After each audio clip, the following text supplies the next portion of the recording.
Chef Tomatza.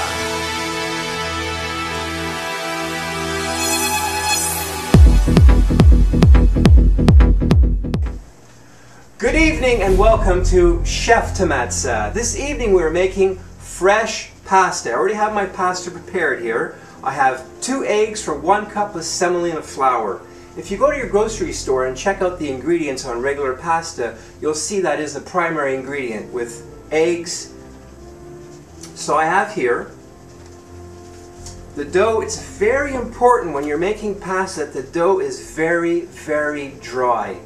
It's unlike anything else that you'll make.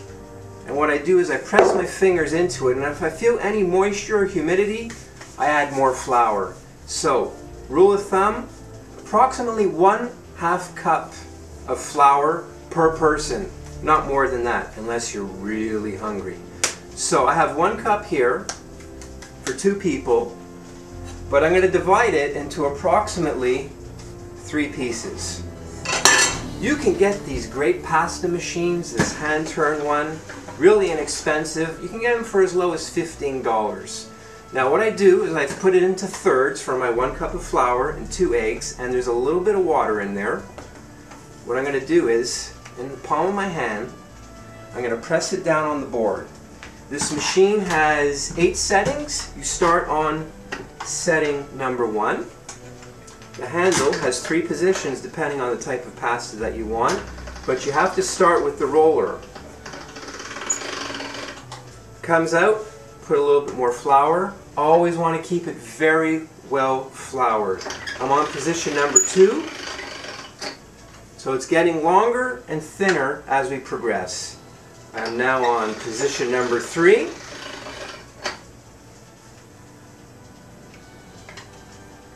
Number 4.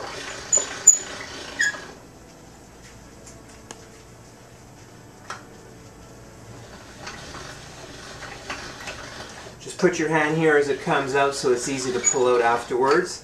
Number 5. Now I'm always testing the dough and I'm seeing that it's getting a little bit moist, but I know that I can run it through at least 1 more time. And you see how the dough is staying nice together, it's not crumbly or falling apart. That's actually because it's dry. If it was the slightest bit more moist, it would just fall apart. So if you want a thicker pasta, you could stop right here. But I'm going to go 1 more time, but I feel it's getting a little bit moist. So I use a regular Parmesan cheese shaker. Okay. So here we go, lots of flour everywhere. And we're going to go through 1 more time, holding that as it comes out. The flat noodle at this stage would also be excellent for lasagna. Now I have my cutter here, and now you cut it to the length that you want, roughly 10 inches. And now, depending on whether you want fettuccine or regular spaghetti, you put your handle in there and you run it through. And look at that. Look at this beautiful hair coming out of here. Angel hair pasta. Look at that. Do you see how fluid that is? Beautiful. Perfect. I'm going to put that right here on a drying rack so that air can go around it. You don't want to put it on a direct counter because then you can trap in the moisture. So I'm going here again. Now, for demonstration purposes, I will show you the fettuccine. Here we go. Beautiful coming out. Beautiful lock of hair here. You see how they're all individually gorgeous.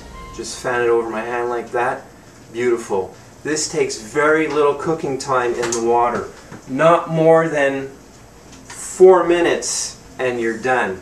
So when we come back, we'll put it all together.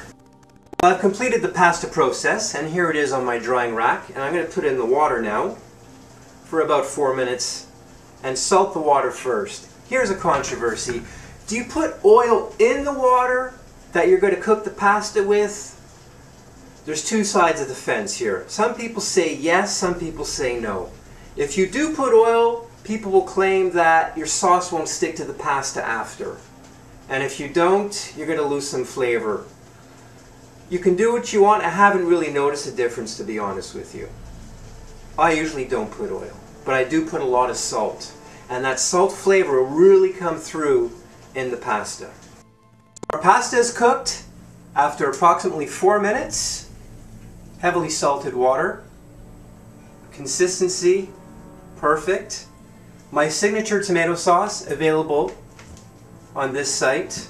What I did with my sauce was, it's a very liquidy sauce, which is fine for pizza because it will evaporate during the cooking process at a 450-degree oven. But for pasta purposes, because it's so runny, I cooked it off and reduced it so that you wouldn't have a runny plate afterwards.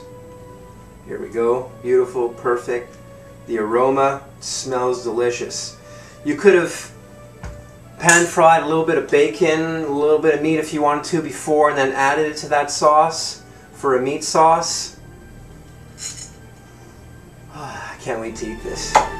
From my kitchen to yours, thank you for joining me. Good evening.